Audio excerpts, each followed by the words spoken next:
berikutnya Pak, ya, mungkin saya akan bercerita tentang pengalaman suka duka lah, ya suka dukanya. Jadi saya sebetulnya sekitar tahun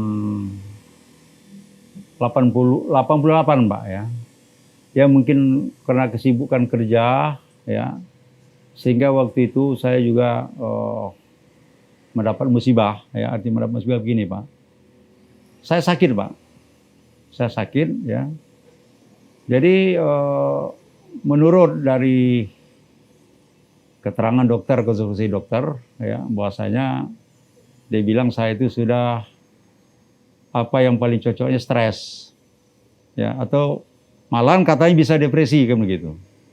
Saya nggak bisa tidur Pak, malam saya nggak bisa tidur ya. Dan kemudian saya merasa Pak, kalau ada orang nyari saya selalu ketakutan gitu Pak. Nah, jadi di mana-mana saya udah coba berobat. Saya coba berobat, saya konsultasi, nggak ada temuan lah, nggak ada sesuatu yang bisa ya menghasilkan lah ya. Nah, jadi terakhir mungkin Bapak juga pernah dengar itu Bapak Profesor Aznalelo, ya.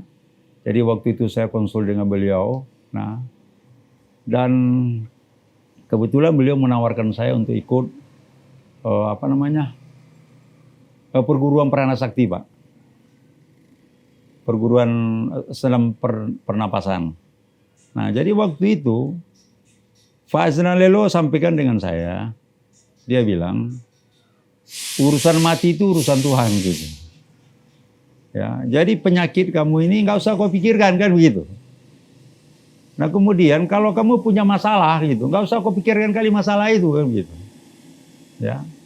Nah jadi ini saya akui Pak, waktu itu saya sudah berkeluarga, sudah punya anak. Ya. Dan kemudian ada masalah yang terjadi di lingkungan perusahaan yang banyak dengan nggak cocok dengan batin kita. Nah jadi kalau saya pikir-pikir inilah awalnya yang membuat kita katakan stres lah atau tidak nyaman kayak gitu.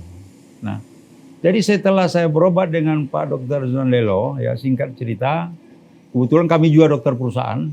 Nah, jadi sehingga waktu itu perusahaan bilang, dokter perusahaan, dan saya juga ditawarkan berobat ke luar negeri, saya nggak mau Pak.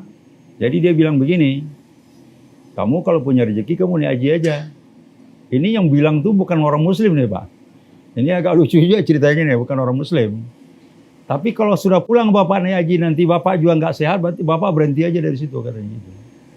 Nah, jadi betul Pak ya, setelah saya dengar cerita mereka, setahun kemudian terjadilah gejolak di perusahaan ya, maaf ceritanya, saya lah orang yang pertama dikambing hitamkan lah, orang yang pertama disalahkan ya. Nah, jadi saya waktu itu memang sedikit bingung lah ya, saya pikirkan bingung ya, anak masih kecil-kecil, ini anak sudah 2 nih Pak, anak sudah 3, ada mau 3 ya, dan kemudian ada mata mikir bagaimana anak sekolah dan segala macam. Nah, tapi saya kembali mendengar apa ya pesan-pesan dari Dokter Aznalelo tadi ya, dia bilang, dia panggil saya angku nggak usah pikirkan itu ya, rezeki itu semuanya ngatur Tuhan, yang penting kita berusaha ya.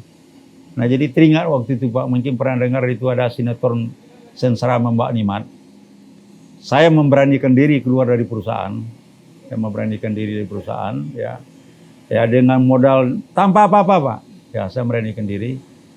Tapi itu akhirnya Pak, saya keluar di sana belum lagi saya cari kerja, orang udah cari saya Pak gitu. Saya sudah didatangi orang. Saya belum bekerja, saya sudah digaji orang Pak. Begitulah mungkin entah kepercayaan yang sudah kita dapatkan tadi. Nah ternyata Pak, saya bukan gagal di sana, tapi inilah akibat perbuatan-perbuatan ya katakan orang-orang yang mungkin selama ini ya kurang simpati, ya kurang, karena waktu itu jelas saya termasuk orang yang beruntung Pak.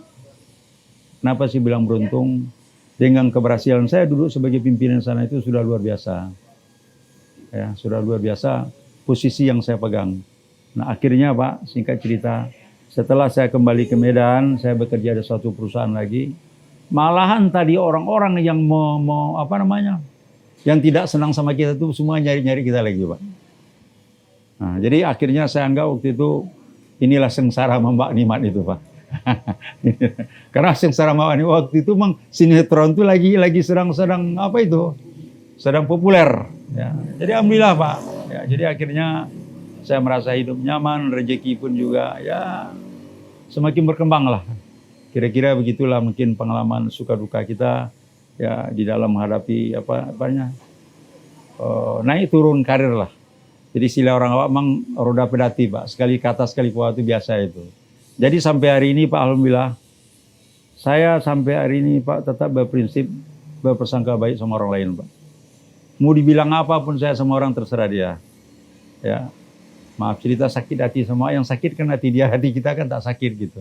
Jadi dengan modal ini ya alhamdulillah sampai hari ini saya juga masih sehat-sehat, ya semua saya gitu Pak. Ya. Nah jadi kira-kira itulah mungkin pengalaman ya, singkat saya di dalam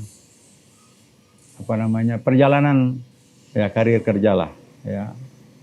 Jadi alhamdulillah sampai hari ini juga walaupun dengan usia-usia seperti ini masih juga dipercaya orang ya untuk membantu perusahaan-perusahaan walaupun hanya sebagai konsultan-konsultan kecil-kecilan lah.